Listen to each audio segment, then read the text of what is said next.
I don't need it. I definitely don't need it. I don't need it. I don't need it. I don't need it. I don't need it. I need it! Looks like we're eating beans this month, fellas. eBay. The place it all started. I've been buying and collecting Lego my whole life, but it wasn't until 2019 when I decided to take myself out of casual queue and into ranked competitive turbo virgin. And look at me now, in massive amounts of debt. Nah, I'm only joking. Unless you count my mortgage. It all started when me and the missus moved into our own place, and my grandma lovingly bought us a bookshelf for all the folders and papers that we had just lying around. It was an amazing gift which was super helpful and appreciated. I filled it with Lego. To this day, in our own home 4 years later, it's still full of Lego. It's never fulfilled its intended purpose. But what does all that have to do with eBay?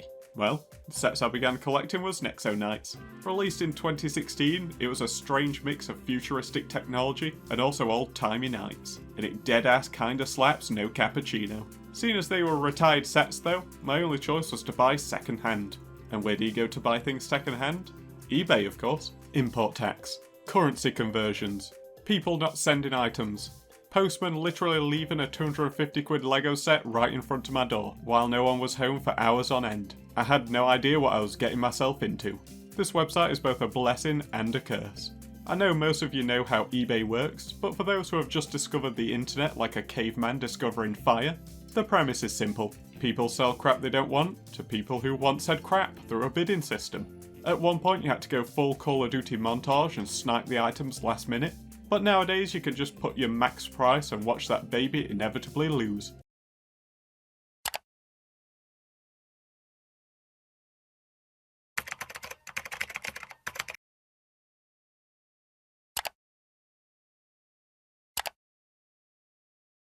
I just can't do it. I can't take this shit no more, man. Some people get carried away in the bidding process and start writing checks that their ass can't cash, leading to a no payment. And you can bet your bottom dollar Robrix is there to pick up the pieces.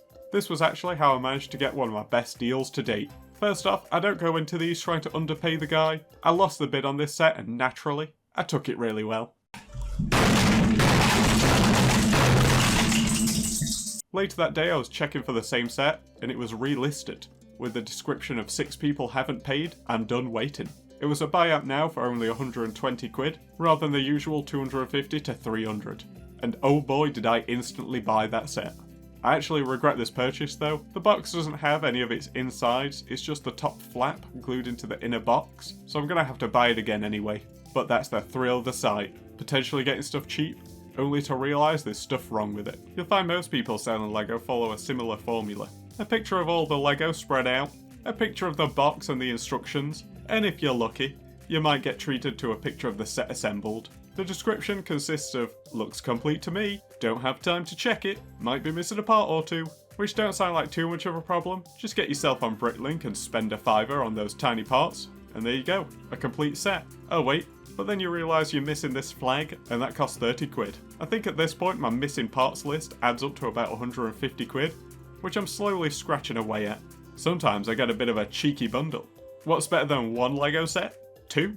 Or how about 3? Yeah, 3 sets I can't build. All of them are missing a couple pieces, and to make it worse, one of them had a glued minifig. Who takes a look at a minifigure and goes, yeah, I don't like how he can do that, and glues the thing together? I'd say around 80% of my collection comes from this site, so you could say I'm somewhat of a veteran at this point. The rest of my sets come from Bricklink and the Lego store, but to be honest, Bricklink has bent me over a couple times too.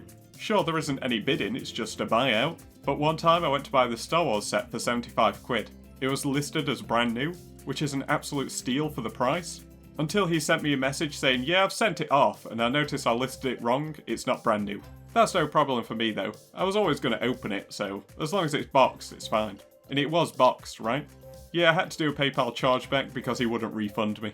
He also called me the most respectable names in an email saying I was trying to scam him, and then didn't even pick up his Lego set from the post when I spent 20 quid to send it back to the Netherlands.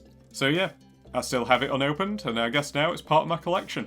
Now then, for the Lego room update. If you haven't seen my first video, it won me the award of cringiest man alive, so I don't recommend it. but I plan to turn this into an actual display room rather than a dumpster. So this is what it looked like 2 months ago in the first video, and here's what it looks like now. Yeah, I still haven't managed to start it. The ceiling's still ugly, the walls are still boring, there's still a stain on the carpet, but what we do have is more colourful bricks added to the collection. A sweet Blacktron set from America, a fine vessel from a time long ago, a strategically placed gate that's under assault by robots, a boulder blasting machine that deadass was kinda hard to find. I guess it does say limited edition on the set though. And finally a couple of goodies that haven't arrived yet, which I plan to make a video on. Thanks for watching, lads. It was a quick one today, but now you know how my wife feels. Don't forget to subscribe, and I'd love to hear about your eBay experience in the comments. Take care, fellas.